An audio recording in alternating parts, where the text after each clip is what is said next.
Merhabalar, ben Yüksel, kanalıma hoş geldiniz. Bu güzel büstiyeri anlatmaya çalışacağım. Gene istediğiniz bedene göre ayarlayabileceğiniz bir model. Kendi ölçünüze göre istediğiniz yerleri, istediğiniz kısımları çoğaltabilirsiniz, azaltabilirsiniz. Daha uzun, daha kısa yapabilirsiniz. Bu 34-36 beden için oldu. Her zaman söylüyorum, örgüde 2 beden rahatlıkla kullanabiliyoruz. Hadi başlayalım. Gene mi kilo ipleri diyeceksiniz. Evet, kilo ile aldığım iplerden kullanıyorum. Ben vazgeçemiyorum bu iplerden. Dokusunu çok seviyorum. Diriliğini çok seviyorum ve örgüde de harika duruyor. O yüzden bu iplerden kolay kolay vazgeçemiyorum. Çok yakın derseniz hangisi olur diye. Markalarını düşürmüşüm, gene kalmamış başka projelerden kalan ipler. Ören bayan ya da altın başak olması gerekiyor. Böyle kalın A ipi diye geçiyor bunlar galiba, öyle sanıyorum. Bu iplerle 3,5 numarayla örüyorum bunu. Aynı şekilde bunu da çok rahat örebilirsiniz 3,5'la. Zaten akşam bu parçayı örmüştüm. Basit bir örgü. Başlangıcı da çok basit. Bu iple göstereceğim. Mercerize güzel bir ip. Hani hiç bulamıyorsanız böyle pamuk iplerden, ki zaten artık var, her yerde satılıyor. Hani kiloyla olmasa bile bu ipleri çok rahat kullanabilirsiniz. 30 ilmek. Şurası 30 zincir çekiyorum. Bir ilmeği kilitliyorum ve 30 zincir çekiyorum. 30 zincirden sonra bir fazlasını çekiyorum. Hemen yanındaki zincirin içerisine sık iğne örüyorum. Bitene kadar 30 tane sık iğne örmüş olacağım. 30 sık iğne ördüm. Şimdi bir zincir çeviriyorum örgüyü. Hemen dibine, yani ilk sık iğnenin üzerine, sonra yanına 2 tane sık iğne ördük yan yana. Şimdi bir zincir, bir tane atlıyorum diğerine. Bir zincir, bir tane atlıyorum diğerine. Bir zincir, diğerine. Sıra sonuna kadar bir zincir, bir tane atlayıp diğerine.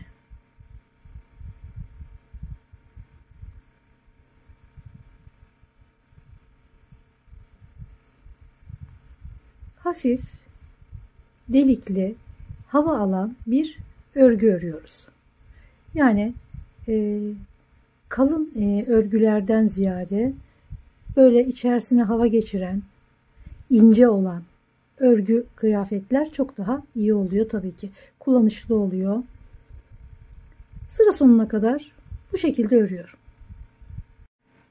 Sıranın sonunda bir zincir, bir tane atlayıp diğerine ve son zincirin, yani ilmeğin içerisine de bir tane daha. Hem sıraya başlarken hem bitirirken 2 tane sık iğne örüyoruz. Bu hiç değişmiyor örgü bitene kadar. Kenarlar 2 sık iğne. Bir zincir. Gene hemen başladığımız ilk sık iğnenin içerisine 2 tane yan yana. Sonra bakıyoruz.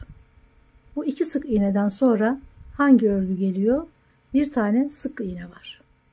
Onun üzerine bir zincir. Yanındaki o bir zincirlik boşluğa bir sık iğne. Bir zincir. Sık iğneyi atlıyoruz. Boşluğa sık iğne.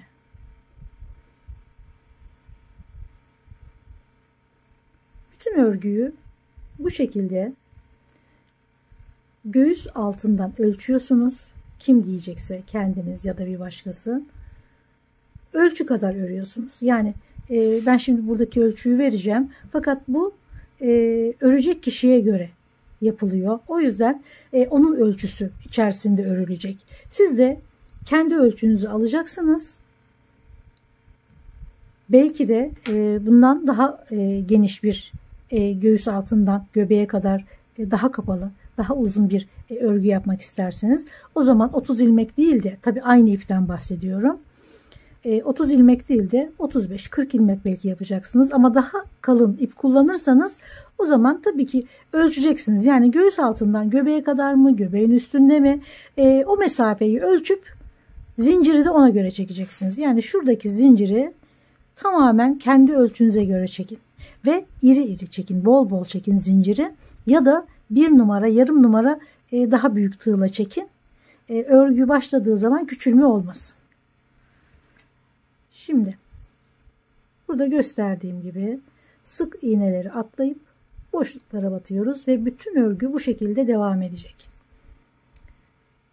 Burada da 3,5 numara tığ kullandım. İpe çok uygun düştü. 3,5 milimetre tığ. Burada kullandığım gibi. Şöyle göstereyim. Bakın nasıl delikli, hava alan ve incecik. Çok ince. Gerçekten örgü kıyafetler için çok ideal bir örgü şekli. Hem hava alıyor, hem teni göstermiyor. Yazlık kıyafetler için seviyorum bu tür delikli örgüleri. Hem tenimizi göstermiyor, hem de terletmiyor. Hava alıyor çünkü. Şimdi bu örgüden sonra önce bir şey de verelim. Şu üst kısma geçmeden önce ben bir sıra trabzan, bir sırada sık iğnesini ördüm. Çabuk başlamak için. Şuradan şuraya kadar 10 santim. Siz isterseniz 12 santim, 13 santim, 15 santim daha da uzun örebilirsiniz. Tamamen sizin nasıl seviyorsanız o şekilde giyersiniz. Üst kısma başlıyoruz. Bu örgüde de göstereyim nasıl bir iki sıra örüp nerelere battığımı burada daha net bir şekilde göstereyim. Sıra sonunu tekrar göstereyim. Bir zincir, son boşluğa bir sık iğne, yanında da 2 sık iğne var. Devam ediyorum. Son 3 tane sık iğne yan yana oluyor. Çeviriyorum. Hemen dibine bir tane daha. Biterken 3 tane sık iğne ile bittiği için hemen bir zincir, onu atlıyoruz, boşluğa geliyor. Bir zincir, boşluğa. 8 sıra ördüm. Burada bu örgüden sonra sık iğneler örmüştüm. Her bir sıraya bir tane gelecek şekilde. İpimiz şu anda en son sırada. 1, 2, 3 zincir. Şu bizim son sıranın trabzanı oluyor. Hemen bir alttaki de alttaki sıranın boşluğu. Sonra bakın zaten kendini gösteriyor. Çok açık bir şekilde atlamadan örmemiz gerekiyor. Her sıraya bir trabzan gelecek şekilde.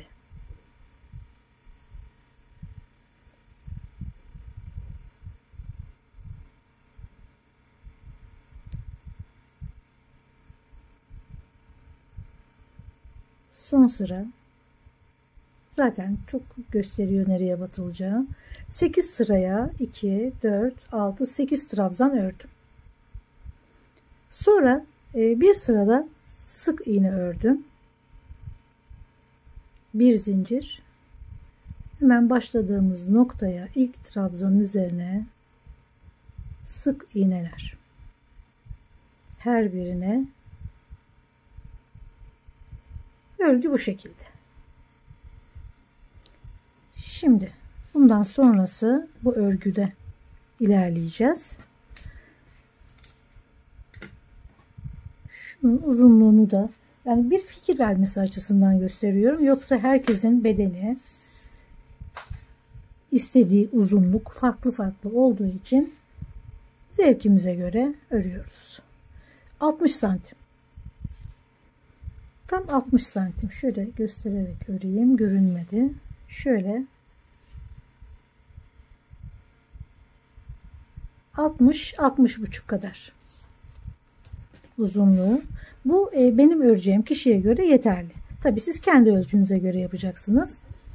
Bundan sonra şurası göğüs üstüne gelecek olan desen. Burası da tam orta. Sayılardan bahsedeyim. Buraya ördüğümüz trabzanlar 134 tane. Tamamı 134 trabzan. Bunun tam ortasına, yani sayarak geleceksiniz, 67. ilmeğe bir tane işaret iğnesi. Sonra hemen yanındakine bir tane takıyoruz. Taktığımız ilmekten itibaren burada da 67 tane oluyor.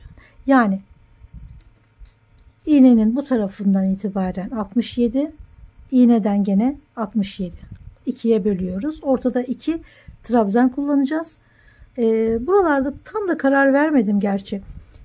6 8 büyük gelir galiba. Ben 6 tane kullanacağım. 6'şer tane trabzanın üzerine işaret aldım.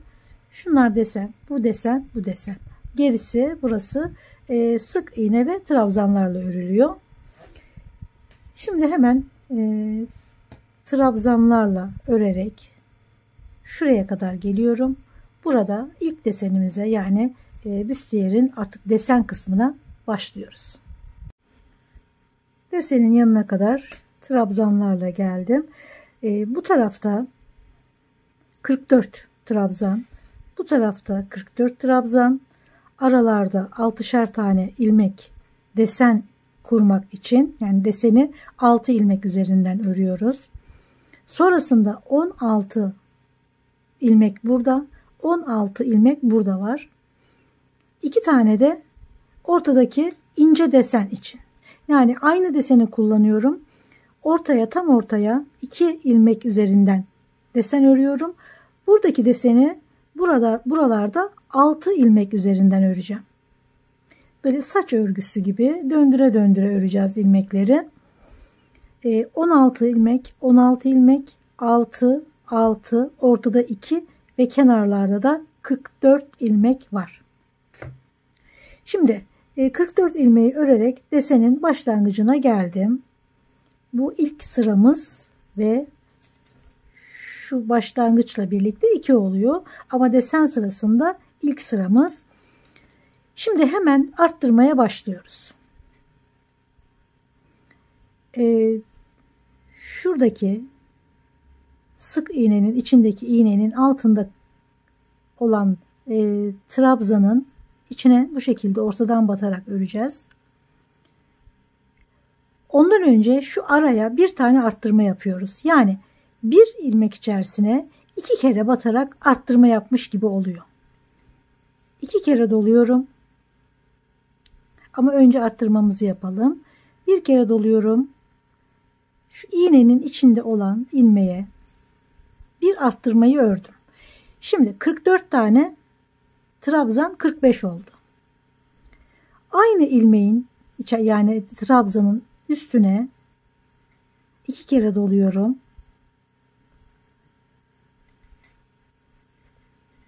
1, 2, 3. 3 kere de çıkıyorum. Üçlü trabzan. Tekrar doluyorum. Yanına 1, 2, 3. Diğer trabzana 1, 2, 3.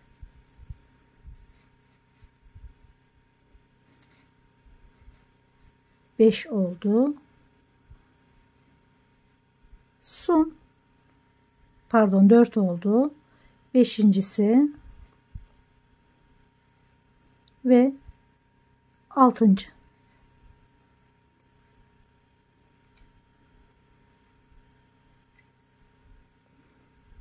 Bir, 2, 3, 4, 5, 6. Bu uzun trabzanlardan sonra şu aradaki 16 trabzanı öreceğim. Doluyorum.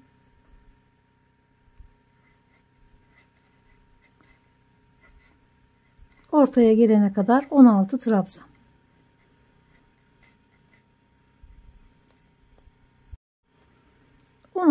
Trabzandan sonra şurada ayırdığım 2 ilmeğe gene 2 kere doluyorum.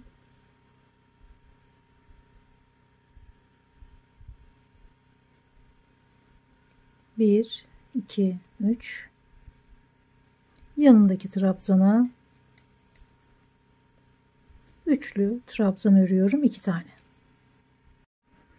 Tam iğnelerin üzerinde olan 2 tane trabzan ayırdığımız desen için.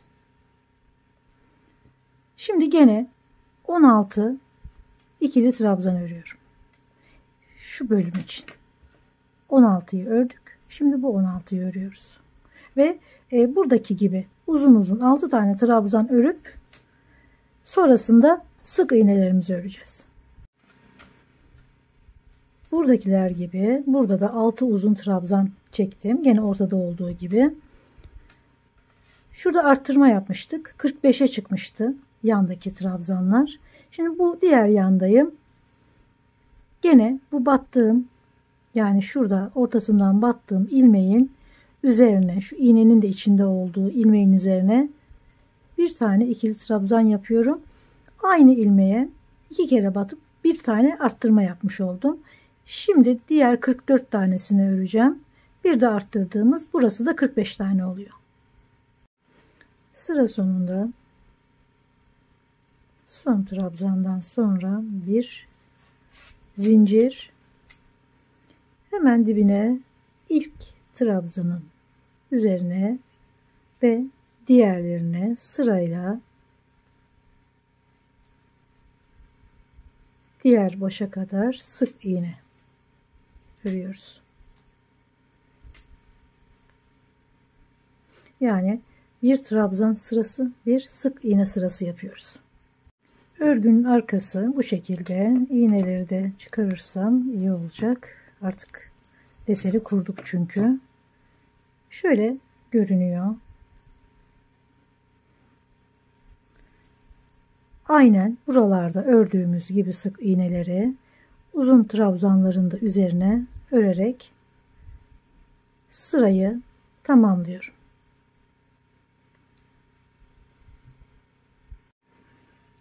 Son sık iğneleri örüyorum. En baştaki zincir trabzanın üzerine de örüp sırayı bitirdim. Şimdi 1 2 3 çeviriyorum.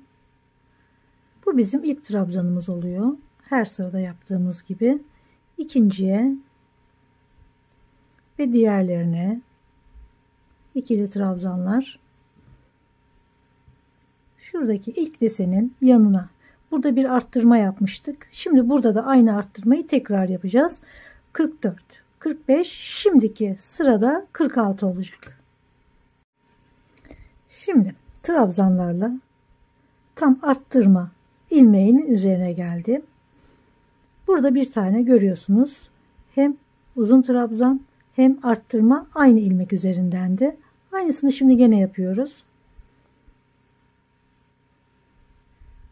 Şöyle batıp uzun uzun trabzanlar öreceğiz. Fakat 3 tanesini öreceğiz. 3 tanesini bırakacağız. Sonra dönüp 3 tanesini öreceğiz. Önce arttırmamızı yapıyoruz. Şuradaki şu ilk trabzanın hizasına bir kere daha batıyorum. Aynı hizadaki trabzanın üzerine öreceğiz ve aynı ilmeğe 2 kere batmış olacağız. Gene bir altta olduğu gibi. 44, 45, şu anda 46 trabzan oldu. Şimdi 3 kere doluyorum. 2 kere dolayıp 3 kere de çıkan trabzanlar yapmıştık. 3 trabzanlar. Şimdi 3 kere doluyorum. 1, 2, 3 atlıyorum. Diğerine, yani 4. trabzana 1, 2, 3, 4. 3 kere 1, 2, 3, 4. İplikleri ikişer ikişer çıkartıyoruz. 3 kere doladım. Şöyle 2 iplik, 2 iplik, 2 iplik. 3 tane ördük. Burada örmeden geçtiğimiz, şimdi 3 taneyi örüyoruz. 3 tane doladım. En baştaki trabzana 1, 2, 3, 4. 3 kere. Sonra yanındaki 1, 2, 3, 4.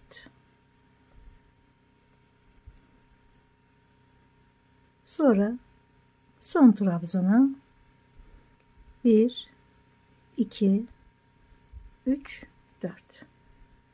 Diğer 3 taneyi de örüp çaprazladık trabzanları. Şimdi burada arada olan 16 trabzan, gene buradaki 2 ilmeği çaprazlayacağız. 16 trabzan, buradaki işlemin aynısını buraya da yapacağız. Ben şimdi 16 tane trabzanı örmeye devam ediyorum.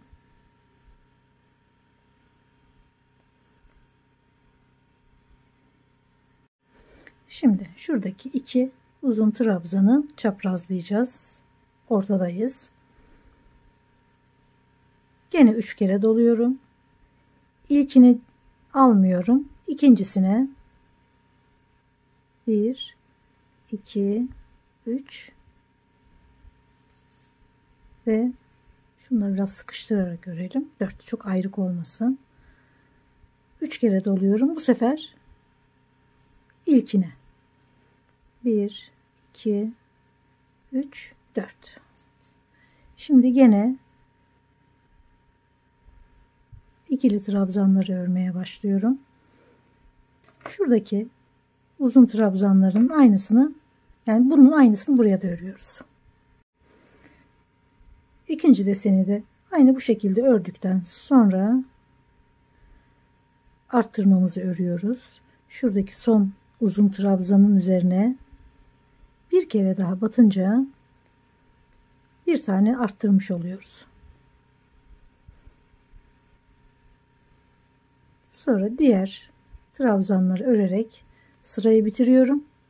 Sonra sık iğnelerle sıranın başına geliyorum. 1, 2, 3, 4. sırada şimdi 47 olacak sayısı trabzanın. Şuradan alıp öreceğiz uzun trabzanları. Deseni kurarken ki ilk ördüğümüz sıra gibi uzun uzun öreceğiz düz bir şekilde. Sonraki sırada çaprazlıyoruz. Bir böyle düz örüyoruz, bir çaprazlıyoruz. Gayet basit bir model.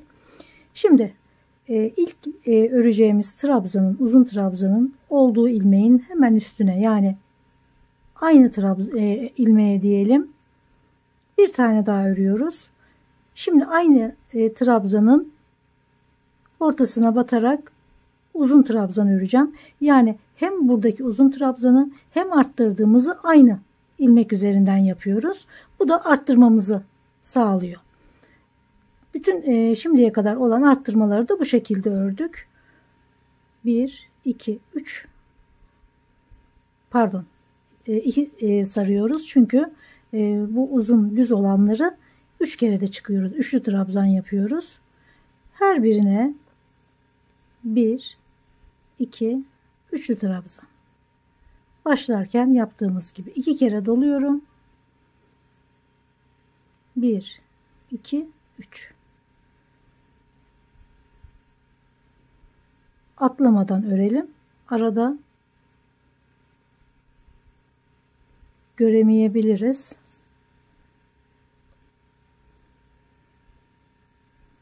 Sonra diğer üçlüye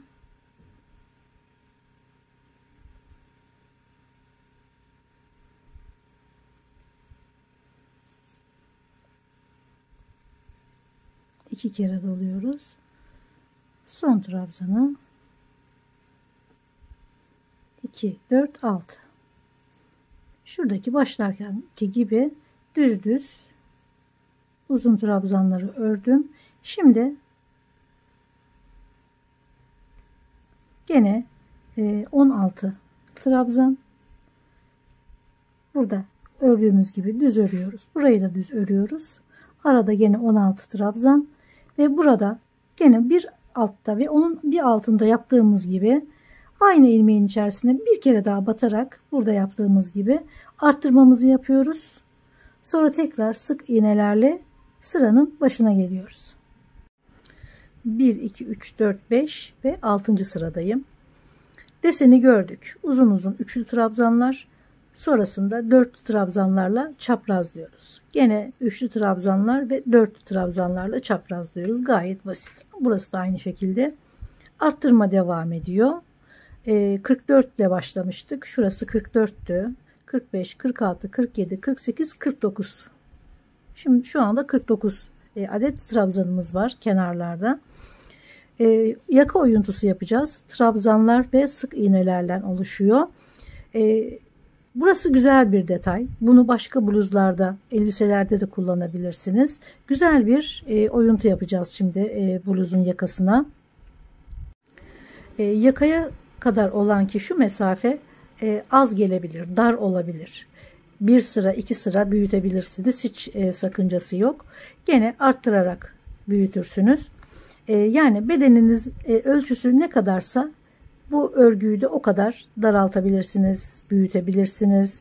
Başlarken tabii ki önce bedeninizi ölçüp başlayacaksınız.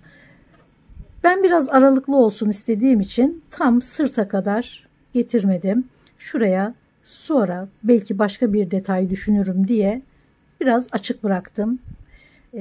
Sonuçta çapraz askı olabilir. Başka bir detay aklıma gelebilir. O yüzden tam sırtı birleştirmedim. Tabii bu sizin zevkinize bağlı. Tam sırtı birleştirip düğmelerle de güzel bir görüntü sağlayabilirsiniz. Şimdi hemen biz yakaya başlayalım. Şuradaki desenden sonra 1, 2, 3, 4, 5 trabzan ördüm. Şimdi bir tane yarım trabzan örüyorum. Hepsini birden çıkarıyorum. Yarım trabzan. Sonrasında 10 tane sık iğne örüyorum. 5 tane trabzan, bir tane yarım trabzan, 6 tane. 10 tane de sık iğne ördüm mü 16 ilmeği örmüş oluyorum. Burada yaka oyuntusu başlıyor. Güzel bir detay. Çok yerde kullanılabilir.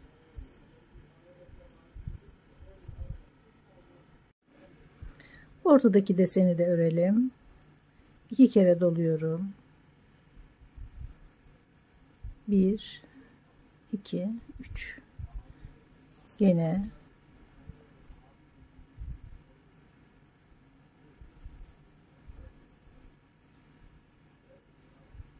şimdi şurada ördüğümüz 10 tane sık iğneyi öreceğiz. 1 2 3 4 Burada da 10 tane sık iğneyi ördüm. Doluyorum. Bir tane yarım trabzan örüyorum. Sonra 5 tane trabzan, ikili trabzan. 1 2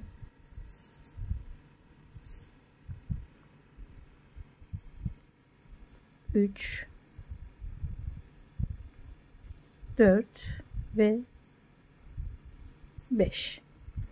Güzel bir oyuntu olmaya başladı. Gerçekten güzel bir detay. Şimdi örgüyü devam ediyorum. Sık iğnelerle sıranın başına kadar örüyorum. 1 2 3 4 5 6 7. sıradayım. Burada 50 trabzanımız oldu.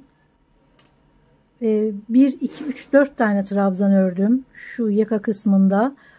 Bir alt sırada 1 2 3 4 5 tane örmüştüm. Şimdi 4 tane. Her sırada azalacak. Bir tane de yarım trabzan. Hepsini birden alıyorum. Sonrasında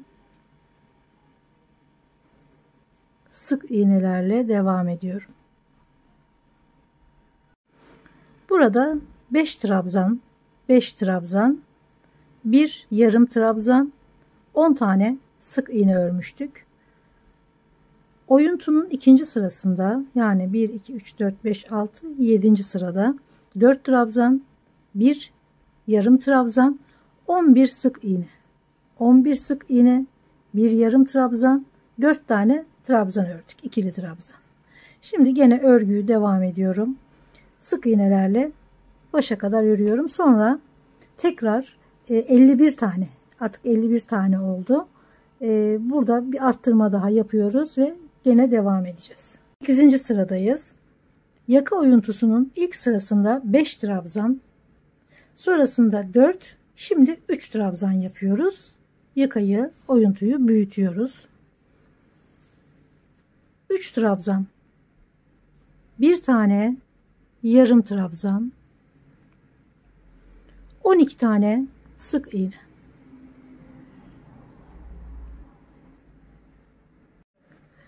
Burası gibi 12 sık iğne, bir yarım trabzan, 3 tane de ikili trabzan ördükten sonra gene örgü aynı şekilde devam ediyor. 2 sıra daha öreceğim. Ben 2 sıra derken trabzan sıralarını söylüyorum. Çünkü sık iğne sırasında hiçbir şey yapmıyoruz. Bütün örneğin deseni, eksiltmesi, artma her şeyi trabzanlarda oluyor çünkü. O yüzden sadece trabzan olan sıraları sayıyorum. 5'ti, 4 oldu, 3 oldu, sonra 2 1, yani 2 trabzan sırası daha öreceğim. Gene aynı bu şekilde örüyorum. Her defasında bir trabzanı eksilterek 2 sıra daha, yani 2 trabzan sırası daha örüyorum. 1 2 3 4 5 6 7 8 9 10. Son bir trabzan kalana kadar eksilttim. 5 4 3 2 1. 10 sırada bir trabzan kaldı. 11. sırada tamamen sık iğne örüyoruz. Artık trabzan örecek, eksiltecek kalmadı çünkü. Gene arttırma devam etti. Şimdi 54 trabzan oldu. Sık iğnelerle devam edeceğim. Tekrar döneceğim. Sık iğneyle yanlardan arttırarak ördüğümüz için güzel bir genişlik kazandırdık örgüye. Oyuntu da gayet güzel oldu, muntazam oldu. Şimdi ipi buradan bağlıyoruz. Şu kısım koltuk altı. Desenin hemen yanından ölçüyorum. Tam 10,5 santim. Ve 24 trabzan. Şimdi iki iğne arasında örgü öreceğiz. Şurada eksilen, ördükçe eksilen trabzanlar olacak. 4 sıra öreceğiz. Gene sık iğneyi saymıyorum. 4 sıra trabzan sırası öreceğiz. Şuradan ipi bağlıyorum. Hemen başlayalım. İğnenin üzerinden bağlıyorum. 2 zincir. İpi de arasından yürütelim. Sonra diğer hemen yanındaki trabzanın üzerine, yani aslında sık iğne var üzerinde tabii ki, bir tane örüyorum, bekletiyorum. Çektiğimiz 2 zincirle birlikte 3 oldu. Bir tane daha ve hepsini birden alıyorum. Eksiltmiş olduk. Şimdi trabzanlarla örmeye devam ediyorum.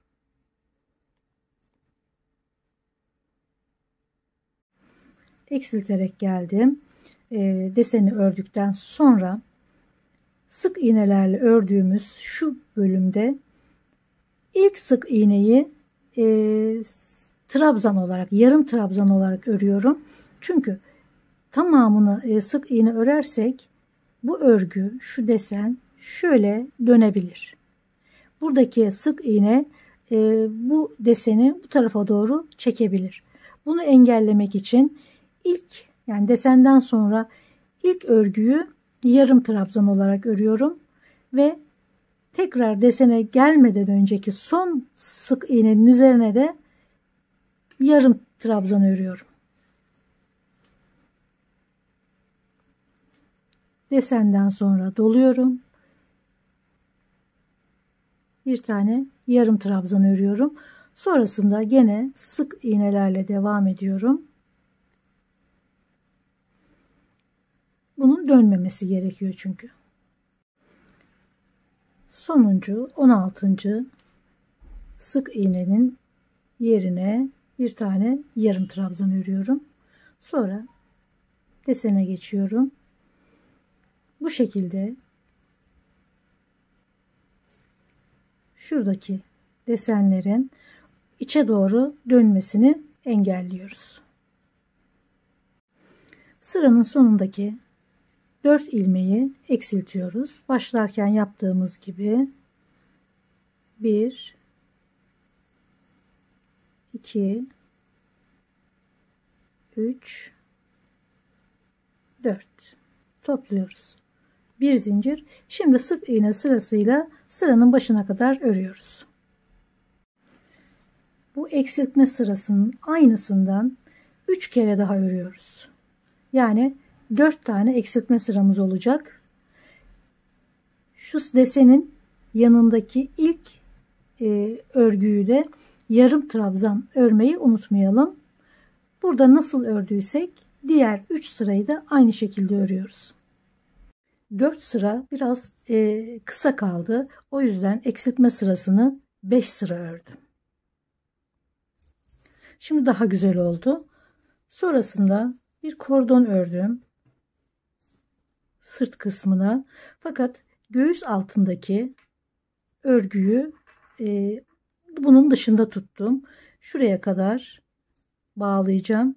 Bundan sonrası açıkta kalacak. Böyle daha güzel duruyor çünkü uzun bir örgü olduğu için tamamını da yapabilirsiniz. O da güzel oluyor ama bu şekilde daha hoşuma gitti. Böyle bırakacağım.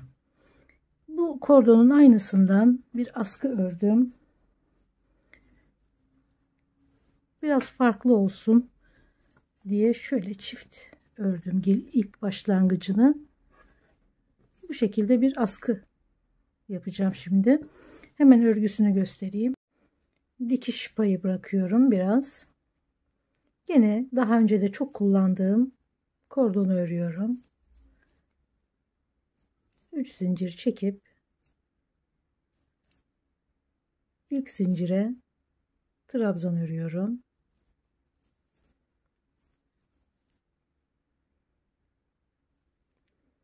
Sonra çeviriyorum. Çevire çevire örüyoruz. 2 zincir. Zaten nereye batacağımızı göreceğiz. Şu zincir olan tarafı çeviriyorum. Yine 2 zincir çeviriyorum.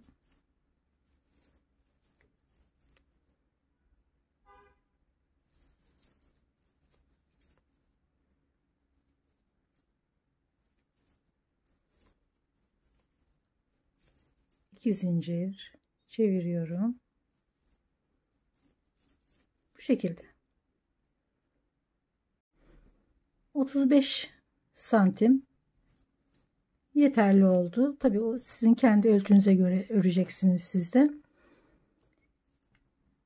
Şimdi şöyle şuradan ipliği bağlıyorum. Şuraya bir parça daha örüyorum. Bu şekilde oluyor.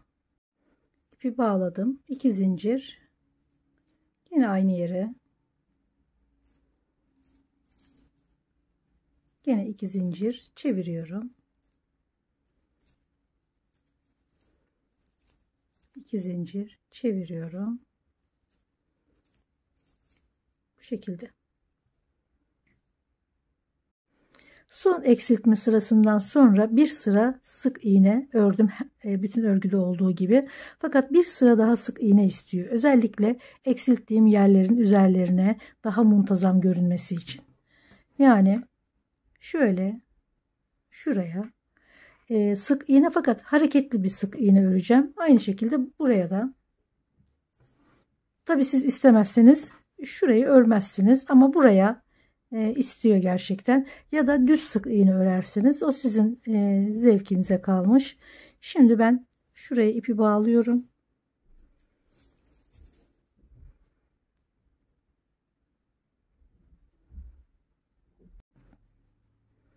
Şuradaki ipleri de örgünün içerisinde tutup gene sık iğnelerin üzerlerine 2 3 4 5. Şimdi altıncıya gene bir sık iğne, 2 zincir, aynı ilmeğin içerisine bir sık iğne daha. Gene 5 kere ortaya 1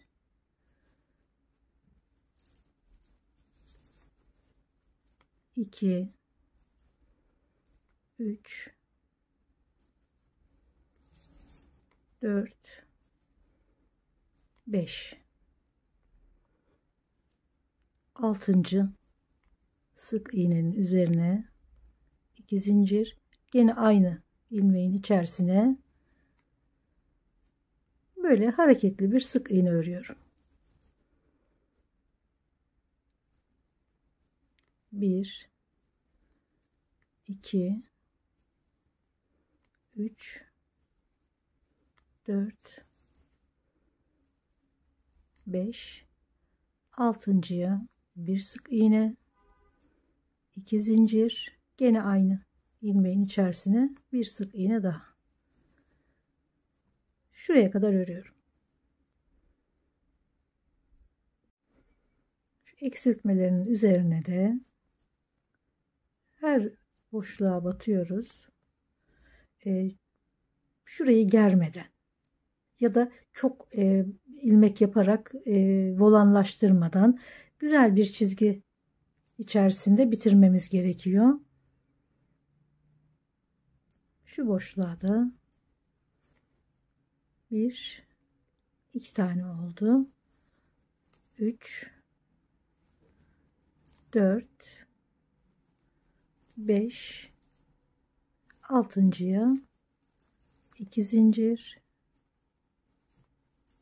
sonra gene 1 2 3 4 5. 6. ilmeğe bu şekilde ne çok gereceğiz ne çok bol fazla ilmek öreceğiz. Her ikisi de örgüyü çirkinleştirir. Sıkmadan örgüyü kendi halinde bırakarak devam ediyoruz. Kordonun uzunluğu tam 1 metre. Bu yeterli oldu. Siz de kendi ölçünüze göre örersiniz. Örgüyü bitirdim. Gayet güzel, hoş bir büstiyer oldu. Şöyle yanlara da sık iğneleri buralara da ördüm.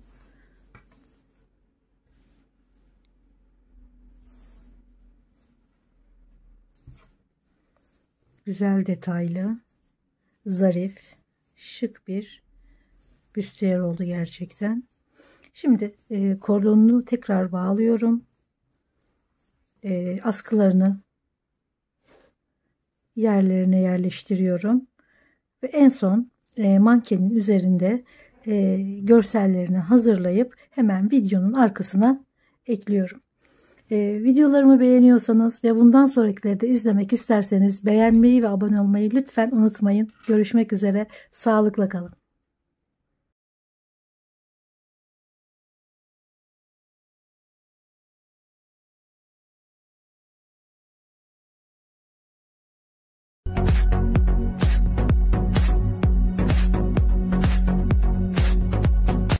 Merhabalar, ben Yüksel, kanalıma hoş geldiniz.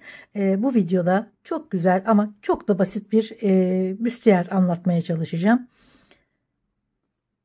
Bu ipleri her yerde pek bulamazsınız. Üzerinde de çok fazla bir bilgisi yok. Daha önce denemek için aldım, ördüm. Hatta kullandım. Ne renklerinde solma oldu, ne deforme oldu. O yüzden kullanmaya ve örmeye devam ediyorum. Güzel ipler. Tabii ki bunları illaki bu marka olması şart değil. Merserize, pamuklu, herhangi yazlık iplerle örebilirsiniz. Elinizde ince ipler vardır. Onları da çift kat yaparak örebilirsiniz. Çok fazla iplik arayışına da girmenize gerek yok. Yaz için kullandığımız herhangi bir marka işimizi görür. Tığ 3,5 milim. Göğüs çevresi 84. Öreceğim kişiye göre yapıyorum. Ve eni 20 santim olan bir örgü öreceğim. Bu tabii ki sizin kendi ölçülerinize göre değişebilir. İp numarası, yani ipin kalınlık numarası değişebilir. Tığ numarası değişebilir. Önemli olan örgüyü bedeninize göre örmek. Çekimlerde daha iyi göründüğü için ana renk beyaz yapıyorum. Bir ilmek sıkıştırıyorum ve üzerine 41 tane zincir çekiyorum. Bu benim ölçüm tabii ki. Ve bol bol çekiyoruz. Sıkıştırmadan geniş geniş zincirlere çekiyoruz. 41 adet.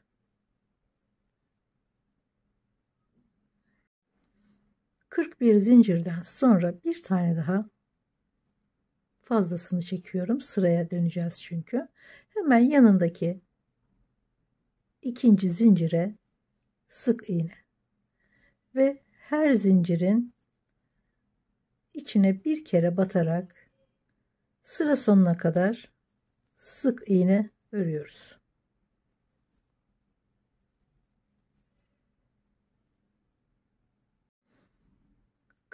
Ve 41.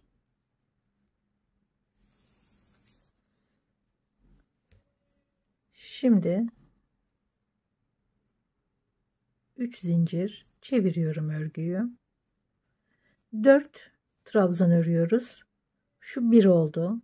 Zinciri çektik. Yanındakine 2, 3,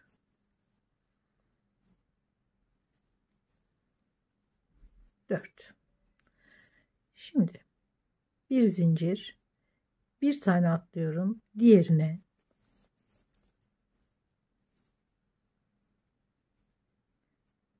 3 trabzan.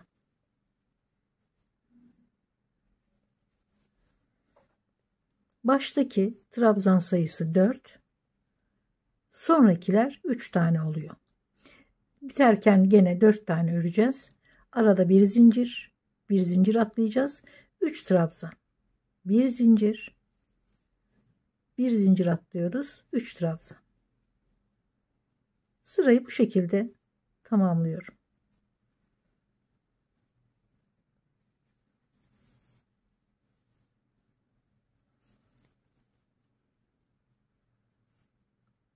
Bir zincir, bir tane atlıyorum, diğerini.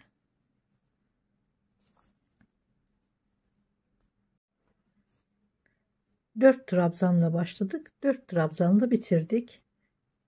1, 2, 3 zincir. Şimdi bütün örgüyü olduğu gibi örüyorum.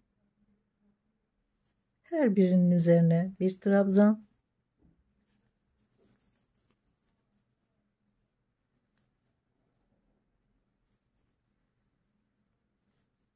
Bir zincir. Bir alt sırada ördüğümüz gibi bu sırayı da aynı şekilde yineliyoruz.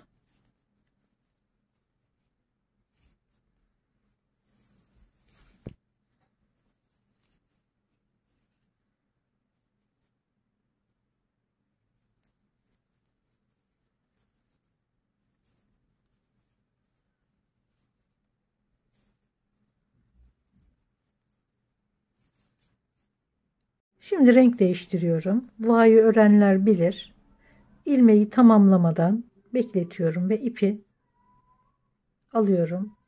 1, 2, 3 zincir ve ilk trabzanımız bu. Çeviriyorum. Şimdi bu ipi örgü örerken, şurayı örerken arkasından geçirebiliriz ve kaybedebiliriz. Fakat örgü biraz kalınlaşıyor. Ben de böyle olsun istemiyorum. Bu şekilde bırakıyorum. Son sık iğne sırasında hem görüntüyü güzelleştireceğim o sık iğne ile, hem de ipleri yok edeceğim. O yüzden bu şekilde şu anda kalmasının bir mahsuru yok. Bir trabzan daha örüyorum. 2 trabzan oldu. Bir zincir, bir tane atlıyorum diğerine.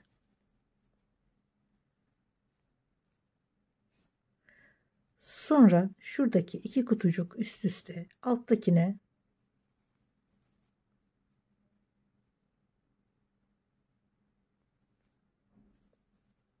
sonra gene baştakine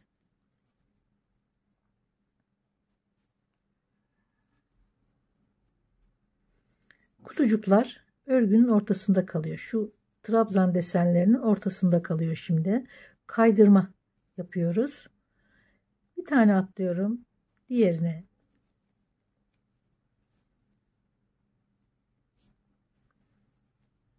Gene alttaki kutucuğa.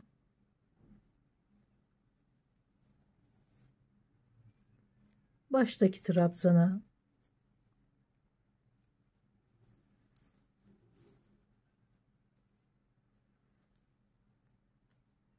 Bir zincir. Bir tane atlıyorum.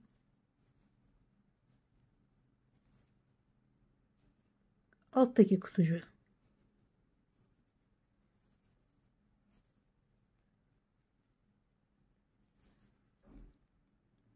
Ve baştaki trabzana. Sırayı bu şekilde tamamlıyoruz. 2 trabzanla başlamıştık. 2 trabzanla bitiriyoruz sırayı.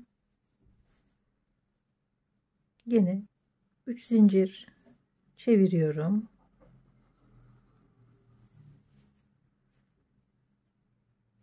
Şimdi olduğu gibi örüyoruz. Bir alt sırada nasıl ördüysek şimdi gene aynı şekilde örüyoruz. 2 kutucuk üst üste geliyor. Trabzanlar birbirini takip ediyor.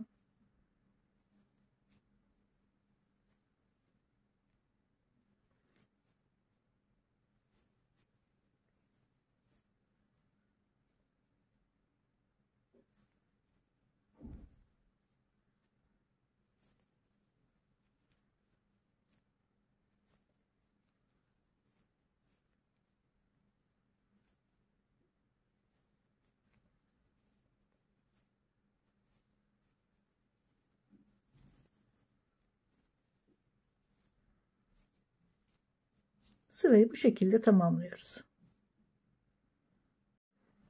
2 trabzanla başlamıştık. 2 trabzanla bitiriyoruz sırayı. İlmeği tamamlamadan şimdi gene renk değiştiriyoruz. İpi alıyorum. 1, 2, 3 zincir ilk trabzanı örüyorum.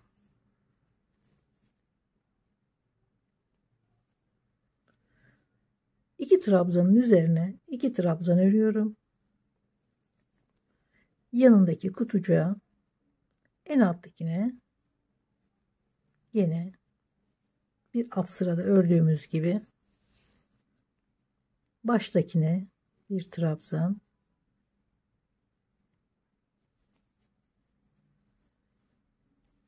kutucuklar hep 3 trabzanlık desenlerin ortasına geliyor. Bir zincir, bir tane atlıyorum diğerine. Alttaki kutucuğa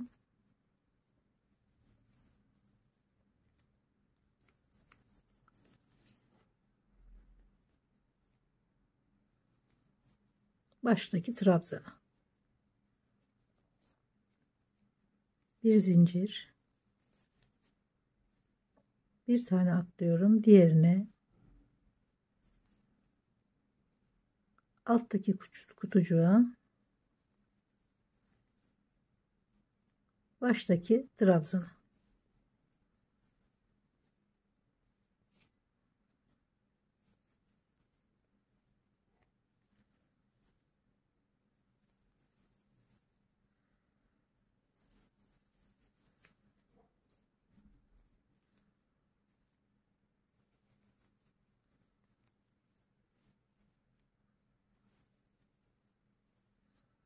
Sırayı bu şekilde bitiriyoruz.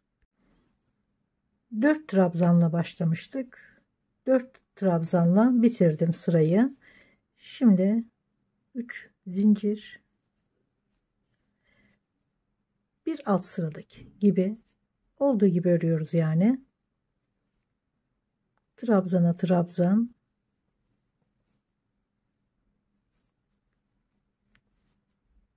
kutucuk üstüne bir kutucuk daha,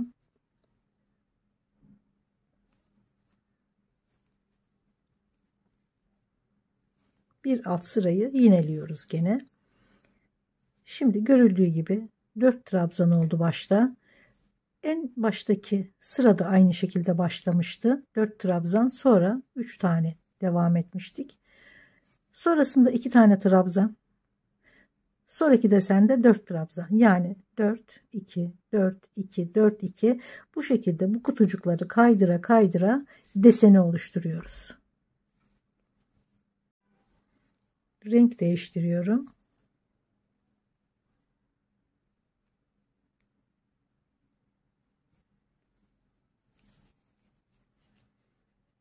Birinci trabzanı ördük zincirle. Hemen yanına bir tane daha. Şimdi 4 trabzan başlangıcından sonra 2'ye düşüyor. Şuradaki gibi. 3 trabzanların ortası şimdi kafes oluyor gene. Aynı şekilde diğerlerinde olduğu gibi. Bir tane atlıyorum. Diğerine bir kutucuk. Sonra alttaki boşluğa, sonra baştaki trabzana bir zincir, bir tane atlıyorum. Diğer baştaki trabzana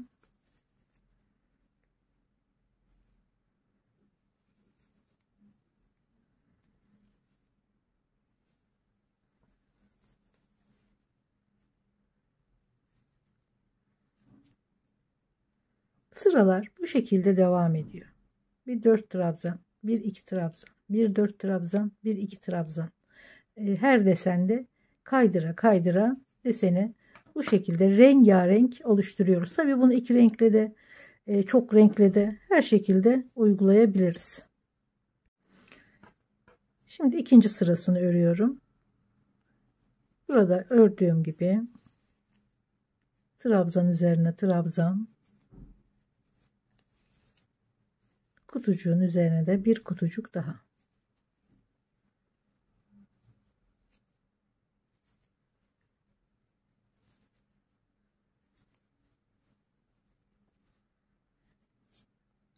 Bir renk daha katmak istedim.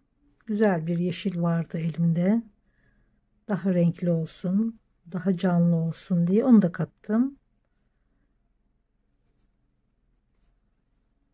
2 trabzan ve hemen kutucuğun altına ilk trabzana,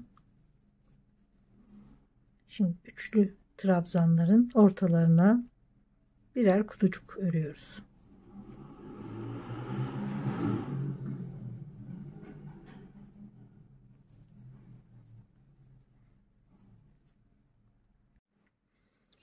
Şimdi beyaz ipe geçiyorum. Desen görünümünü tamamlayacağız burada. Bundan sonra trabzanlarla devam edeceğim ama şu kutucukların boş kalmaması gerekiyor. Ve tekrar kutucuk yapmamamız gerekiyor. O yüzden hiç kutucuk örmeden trabzan örüyorum. bir alt kutucuğa batarak boş kutucuk bırakmıyorum. Desen devam etmediği için artık 3 trabzanların ortalarına kutucuk yapmıyorum.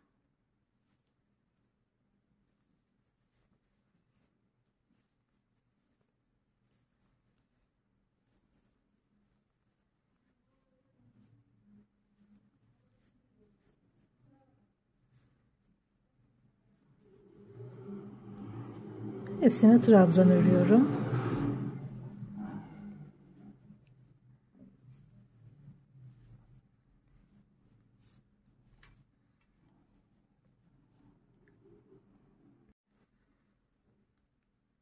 Üç zincir ve her trabzana bir trabzan örerek devam ediyoruz. Bundan sonra göğüs kısmındaki, yani diğer taraftaki desenli şu bölüme gelmeden tamamı beyaz ve trabzanlardan oluşacak. Tabi siz bunu örneğin devamını örerek tamamını bu desenden yapabilirsiniz. O da olabilir. Güzel de olur.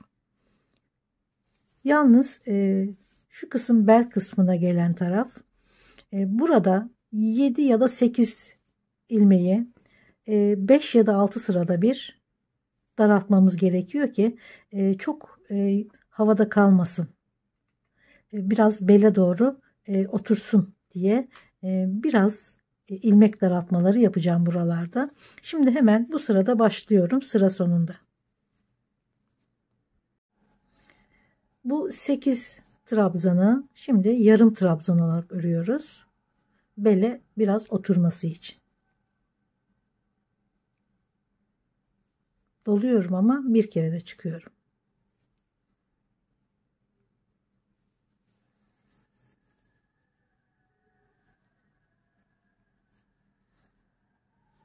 Bunu 5 ya da 6 sırada bir iğneleyerek bele hafif oturan, havada kalmayan bir görüntü sağlarız bu şekilde.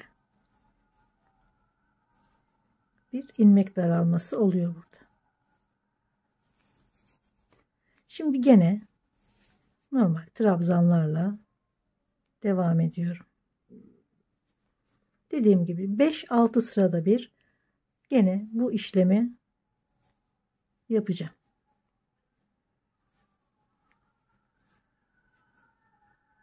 Bu model tam elimizde kalan ipleri değerlendirme modeli.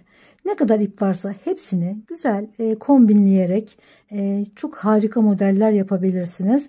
Simli pullu çalışabilirsiniz. Ön kısımlarını tamamını renkli yapabilirsiniz ya da iki renk. Elinizdeki ipleri değerlendirmek için gerçekten güzel bir model. Şurada başladım. Renkli devam ettim. Sonra beyazla bedeni ördükten sonra yeterli uzunluğa kadar burada en son kullandığım ipi en başta taktım. Çünkü bu görüntüyü yakalamamız gerekiyor.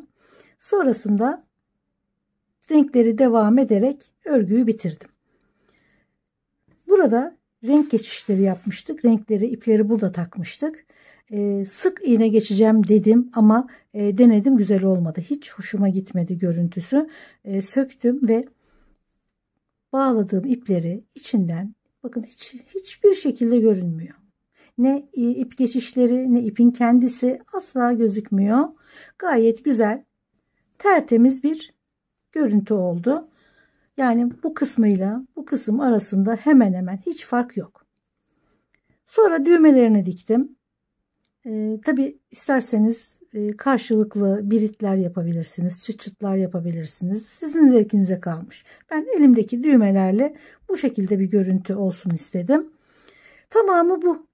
Tamamı bu kadar bir model. Dediğim gibi çok renkli, başka renklerle çalışarak ya da düz renklerin şöyle görüldüğü gibi düz renklere az renk kullanarak mesela şortunuzda, eteğinizde olan renkleri bu büstiyerde de kullanarak çok güzel kombinler, kıyafetler ortaya çıkarabilirsiniz. yazında cıvıl cıvıl tam yaza yakışacak bir model gerçekten. Ben gene çok beğendim. Umarım siz de beğenirsiniz. Gene umarım faydalı videolardan biri olmuştur. Videolarımı beğeniyorsanız ve bundan sonrakileri de izlemek isterseniz beğenmeyi ve abone olmayı lütfen unutmayın. Görüşmek üzere.